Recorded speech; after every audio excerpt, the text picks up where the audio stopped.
Welcome to the 5-Year You podcast, a show dedicated to helping you become the best version of yourself one day at a time. I'm Andrew. And I'm Kat, and we promise to keep it raw, real, and relatable. Are you ready to grow? You ever feel like if you disappeared for a few days, no one would notice? Like you're showing up for everyone, but nobody's really showing up for you? Today's episode is called How to Feel Less Alone, and it's a very timely subject for a lot of us out there. I'm Andrew, and with me always is Kat. How are you doing today, Kat? I'm doing pretty good. You're right. It is a tough time of year. I think this is a topic we can chat about all year long, but as we record this, we're right around the holidays. And although it is supposed to be the happiest time of year, I do find that it can also be the loneliest time of year for many people. So we wanted to address that and chat about a few ways people can maybe feel a little less alone today.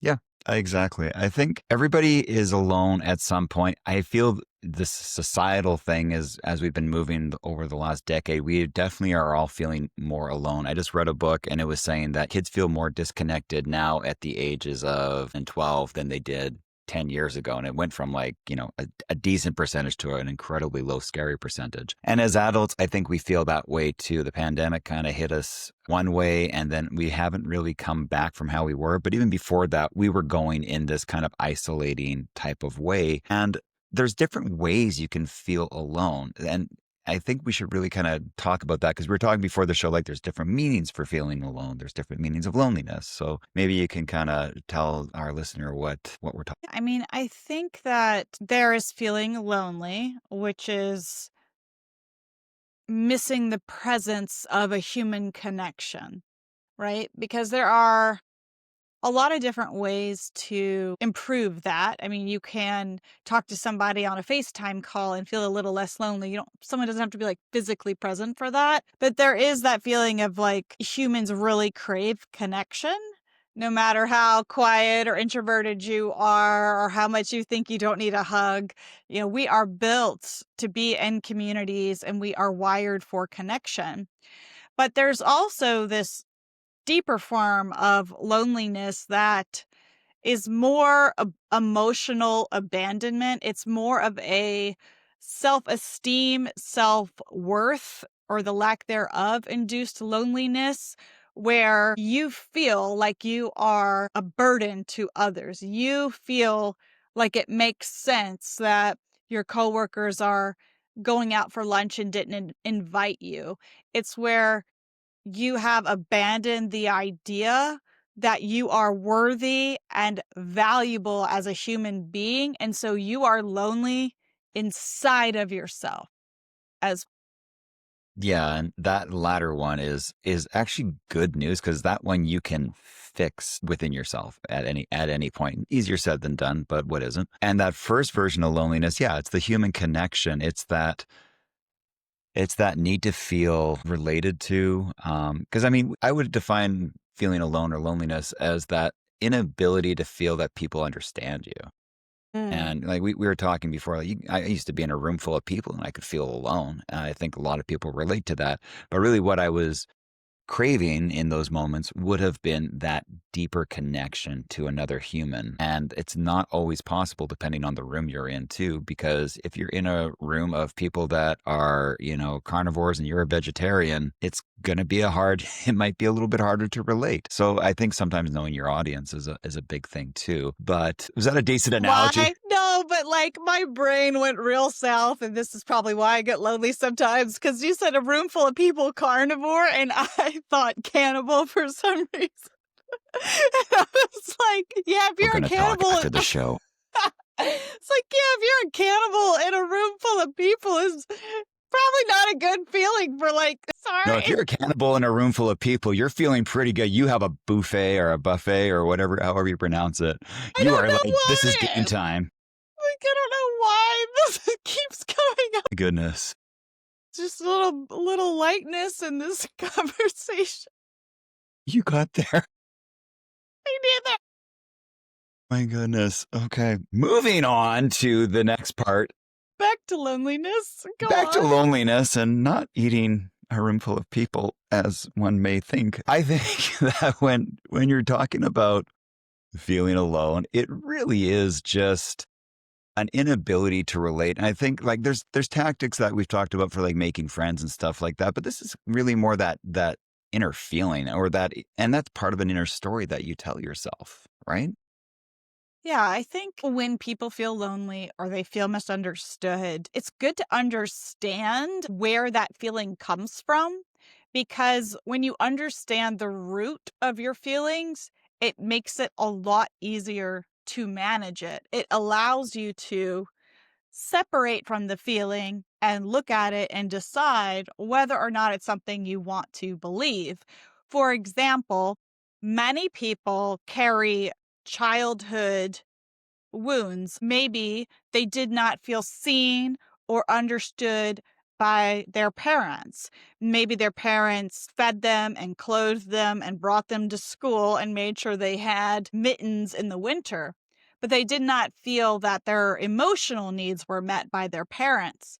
And that, for many people, can grow and fester and make you feel like your needs don't matter. It makes you unable to speak up for yourself. It brings a feeling of unworthiness. So if you're feeling lonely, if you're feeling like you're a bother to people, if you're feeling like, well, it makes sense I wasn't invited, those feelings can actually be rooted in those childhood wounds. And when we understand where they come from, you can separately look at it and say, "Oh, this comes from a parent. It's not reflective of my inherent worth as a human being."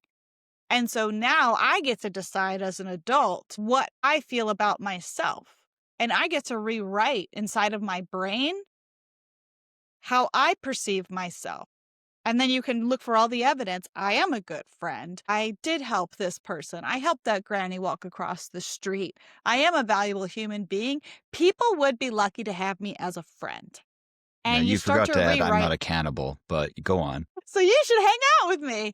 But when you know where these things come from, instead of having it overwhelm you, you can take that first step towards understanding.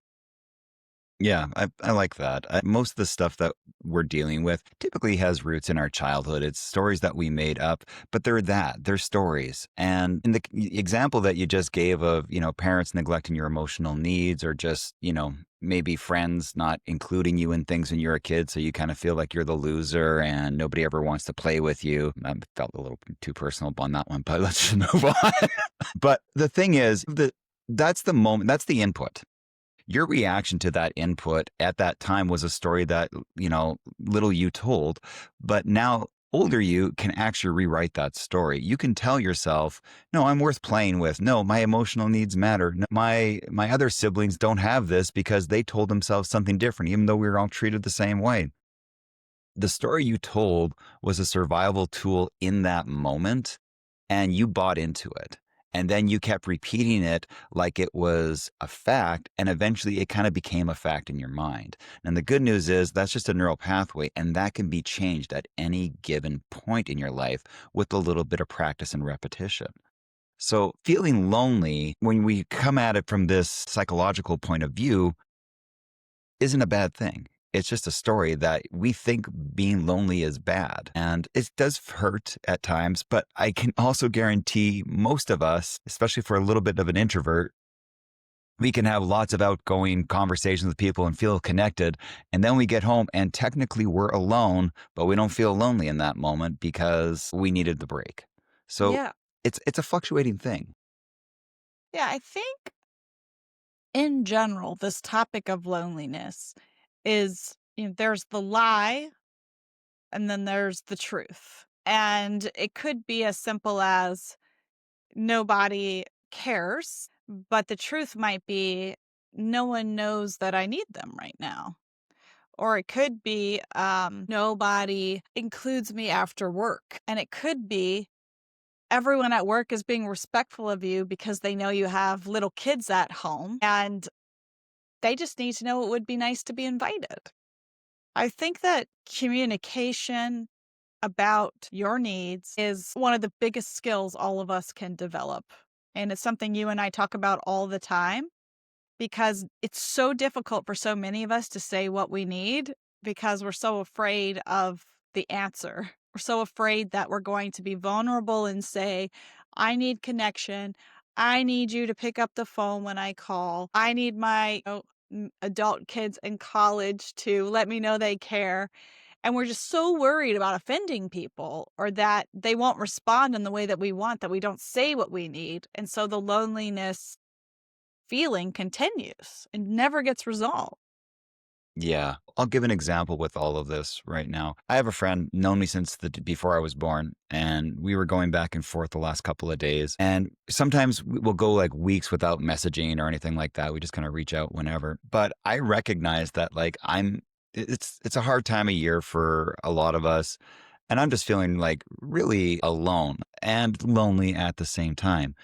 So he's a great person. So I just sent a text like, do you mind if we kind of like just message back and forth every day? Like, it doesn't have to be anything big, just something like that. Like, I just feel like I want to be more I want you to know what's going on with me and I want to know what's going on with you. But I honestly don't message you because I feel like I have nothing interesting to say. And I only feel like I should be messaging somebody when that's the case. So it makes me feel like I'm a burden on you and I'm bothering you in a day. He has given me no sign that that has ever been the case in my life. So I know it's a story. But as soon as I said it out loud, I just felt this immediate relief like, well, that's silly. I'm not a burden. And that's silly that, of course, I can text him every day. And, none of those things I'm thinking are true. But sometimes that thought lives in the back. I'm an external processor. So Kat's really lucky. She gets to hear every rambling thought through my brain. I am very lucky to be yours Oh, anytime. thank you. Not even Thank going you. to take the sarcasm. I'm very Wow. lucky to be privy to all the thoughts in your smart brain. Thank you very much. That's very kind of you for me being very mean to myself on this show. I lost my train of thought. Give me a second. It's coming back. Here we go. All right. I think that when we have this ability to sometimes say things out loud, we can actually realize how stupid we're being. And I say that with the most love and compassion towards myself. I am being stupid with that. And dear listener, you're probably being stupid too because your brain lies to you all the time. All the time throughout the day, you have, 30,000 thoughts a day. Most of them are lies about how the world actually is, and they're keeping you locked and they're keeping you isolated. And I will say this too. If you're feeling isolated, send us an email at hello@5yearyou. We respond to every email when a listener emails us because we just love it. And we always like to let people know that they're not alone because we know what that's like. We do. We definitely know what that's like. And I love that you brought this up because all people like to be thought of. All people like to be invited. Some people, like me, love it when plans are canceled. But ultimately, we all like to be included, invited, thought of.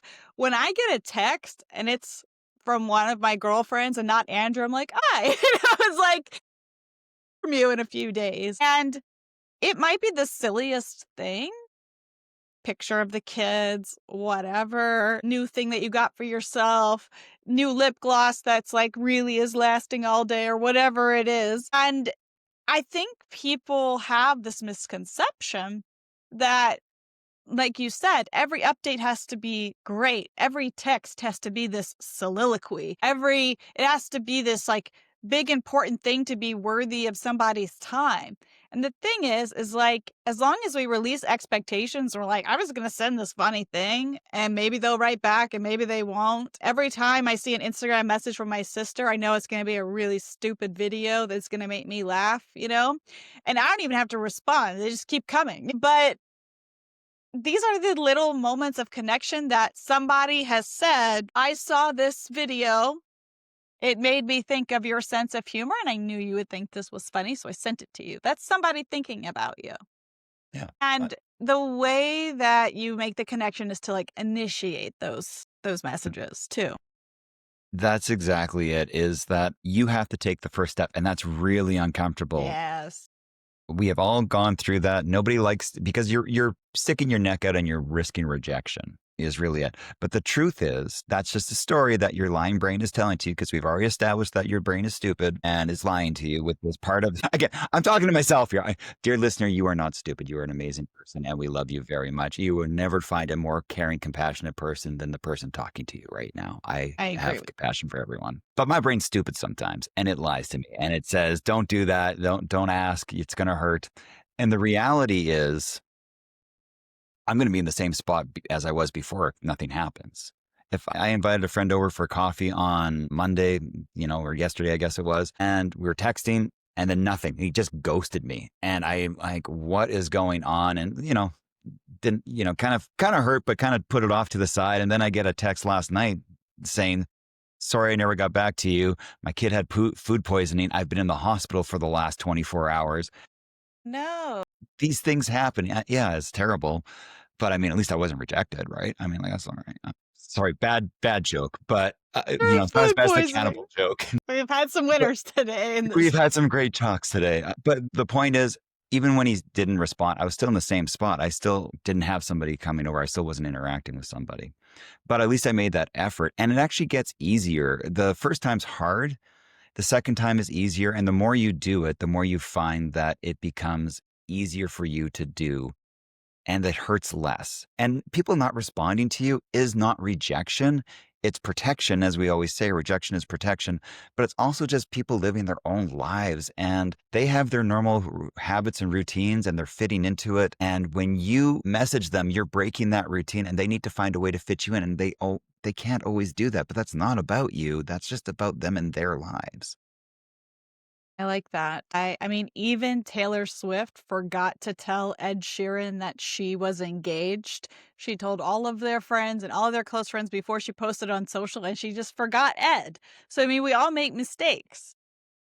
The point Yes, is to reach out when you think about it. and they've done a good duet or two together. So I mean, like this, Yeah. they're tight. They tour They're together and pals. stuff. Yeah. Yeah. So what are we saying here? What we're saying right now is that the loneliness is a lack of connection, and connection is gained by seeking it. And you have to take that first step. It's not always easy, but it is necessary. And the better you get at taking that first step, the easier your connections are going to be. And there might be a time right now, I was just talking this morning about this, where you want quantity. You just want to reach out to whoever and see whoever comes back to you. And that's great. And then you might want to focus more on quality, the people that like really resonate with you, the people that you can, that kind of touch your heart or that you have a good time with, or you can go out with on a Saturday night, whatever it is. I think people still go out on Saturday nights. I don't, but that's a different story. I believe that what we have is just a isolation problem with society, and we need to break that. And you break it one outreach at a time. Yeah, I like that. I want to give a few suggestions on things that people can say when they're doing the initial reach out. And again, you can send this to more than one person. If the person doesn't get back to you, try to think of the best case scenario, like Andrew's friend, like maybe something happened, maybe things got busy, maybe they're not well. But some things you can say are, I'm feeling a little low. Can we talk? I'm feeling disconnected. If you have a spouse and things get busy, you can say, can we connect tonight? Can we have a little bit of time without our phones and just us tonight? It's important to say your needs. You have to do that for yourself. And if you don't get the response you're hoping for, if maybe you have some unmet expectations, it might mean something, different over time. Maybe that's not the friend you go to for that. Maybe there's a different friend or a parent or a sibling that you go to when you're having a hard time. But you need to identify the people in your life who are there to support you and who want to be there, and have the courage to admit that you're lonely, you're having a hard time. Most people, believe it or not, do enjoy helping other people because it makes them feel good. Absolutely. I think that's a really big thing to take away is when you can present what you're feeling to someone else. Most of us are, empathetic human beings that go, oh, somebody's struggling or somebody needs help. I will help them. I think it's just that hard part is to reach out and do the initial ask, is to be honest, because it might not go the way you want, but in my opinion, typically it has gone better than it's gone bad. I think it's only gone bad like maybe once or twice in my whole life when you reach out and you're actually saying like, I need help. It would be nice to talk. Can you listen? Most people will like go, yes, yes, tell me your problems so my life feels better, please. Like it's just how Exactly. it goes. Exactly. So to sum it up, first of all, if you're feeling lonely right now, you are not the only one. There are many people who struggle with loneliness. There is a loneliness epidemic right now. And I know that when you are lonely, it's easy for your brain to say, everyone else is out there having fun and everyone else has a million friends and a million invitations and I'm the only one. And it's just not true. Secondly, if you are feeling lonely, it's very important to get some type of human connection, whether you text a few people, call a few people, or set up like a quick coffee or, hey, let's go Christmas shopping together, whatever it is. Even though it feels really good to be invited, you are giving someone else that gift when you are the initiator. And the more you initiate with people, the more they will think of you to initiate back. But if you have gone through a stretch where you feel sort of isolated, it's time to start initiating and take that first step. Yeah, I love that. I wanted to add one more thing because we've Sure. been talking about people reaching out to people that they know and stuff like that. And I know I can tell you for sure there's listeners out there right now that are going like, I can't do that. So here's what I'm going to suggest that you do. And it's something that I do once in a while. I want you to leave your house. I want you to go get a coffee somewhere, go walk in the mall, go walk where there are other people around you. Getting around other people and their energy will also make you feel better. You don't have to necessarily interact with anyone, but if you want to, here's what I recommend. I want you to go for a walk somewhere. And the next time you make eye contact with a human, I know that can be scary, but when you make eye contact with a human, I just want you to smile a little bit, just like this, and see if they smile back. And when they smile back, you are going to feel something really good inside your heart. And then you're going to keep walking, you're going to see someone else, and you're going to do that again. And it's going to make you feel good. And that's going to make the loneliness disappear because you're actually not alone. There's 8 billion people on this rock, and most of them are wanting some kind of connection. And all it takes is a little smile or a kind gesture, and you make someone else's day. And sometimes that's what we need is we need to get out of our own I'm lonely and go focus on helping someone else. And that will shift your loneliness entirely every time. It's been a game changer for me. I love that. Well, I think that's a really good tip to end on. At the end of every podcast episode, we do something called glimmers, which are the sparkly, happy things that we like to share with people. So, what's your glimmer today, Andrew? My glimmer today is I've been watching Stranger Things and I haven't binge watched a show in a while. And I actually sat down to look at it and I'm like, my gosh, these are like hour and a half long. And I polished them off in faster time than I care to admit on this podcast. But it's just been nice to actually have a show that you can binge watch. And there was only like 4 or 5 episodes. So it was quick to get through. It felt very satisfying. How would you get? Yeah. What's your glimmer? Honestly, this week, my glimmer, the gift I gave to myself this week was like tons of Trader Joe's, like ready-made meals. I just decided to be a type B mom this week and not, kill myself over trying to chop things and cook something every single night. But I also don't want to get the kids fast food or order in. And so I got, like last night we had chicken Parmesan and it was super good. And one child ate it. So I call it a win. And Wow. I know, right? 1 out of 2 It's a ain't good bad. success rate. I know, especially for me. But, just like no guilt, no shame. Like I'm doing this to make my week easier this week. So I got a busy work week and it was just like, I don't know. I felt good about it. I felt proud of myself for being nice to myself this week and not putting all this pressure on myself to make things from scratch or whatever else. So I'm happy about it. I love that. Good for you. Thanks. All right, listeners, thank you very much for listening, and we will see you next time. Bye. Hey guys, quick disclaimer. We're podcasters on the internet. If you need to seek professional help, please go see your healthcare professional.